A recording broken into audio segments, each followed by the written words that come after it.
Assalamualaikum dan salam sejahtera. Sempena permulaan sesi persekolahan tahun 2026, suasana kembali ke sekolah disambut dengan penuh semangat dan keterujaan oleh warga sekolah kebangsaan Wakaf Baru, sekaligus menandakan bermulanya lembaran baharu dalam dunia pendidikan. Teruskan bersama saya hingga ke hujung rancangan.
Bersama saya ketika ini ialah Encik Wan Muhammad Abdul Malik bin Wan Omar, Guru Besar Sekolah Kebangsaan Wakaf Baru. Baiklah, bagaimanakah suasana dan perjalanan di hari pertama persekolahan di SK Wakaf Baru pada hari ini? Terima kasih. 2 minggu sebelum sesi persekolahan. Jadi pada hari ini perjalanannya amat baik, lancar. Untuk maklumat, persediaan cikgu sudah bersedia kehadiran murid. Terutamanya murid tahun 1, mereka disambut dengan cikgu serta jawatankuasa sambutan. Di samping pihak sekolah menyediakan cendah hati kepada murid-murid yang hadir pada hari ini. Jadi kelancarannya amat baik.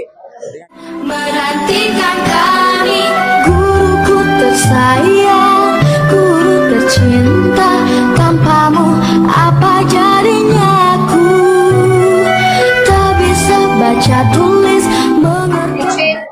Bersama saya ketika ini ialah Encik Muhammad Nasrul Safwan bin Zulkifli, penolong pengarah hal ehwal murid JPN Kelantan. Pada pandangan Tuan, bagaimana Tuan melihat persediaan awal tahun SKWB untuk menyambut murid ke sekolah? Okay, Bismillahirrahmanirrahim. Assalamualaikum warahmatullahi wabarakatuh. Terima kasih kepada adik Wan Nur Damia di atas keberanian untuk bertanyakan soalan kepada cikgu. Baik, pada pandangan cikgu untuk proses pembukaan sekolah pada hari pertama persekolahan bagi sesi 2026 ni, alhamdulillah cikgu nampak berjalan dengan baik seperti yang dirancang. Dengan kerjasama semua pihak cikgu dapat rasakan kerjasama daripada terutamanya daripada pihak pentadbir, pihak guru, pihak ibu bapa, pihak pekerja-pekerja sekolah, jaga sekolah yang bersama-sama merancang dengan sistematik, dengan baik untuk memastikan pembukaan hari pertama persekolahan kita ni dapat dilaksanakan seperti hari inilah, seperti yang kita dapat lihat pada hari ini, proses yang teratur, yang baik, dan kita mohonlah untuk teruskan, pihak sekolah teruskan pelaksanaan dengan sebaik mungkinlah bagi minggu ni dan minggu-minggu seterusnya.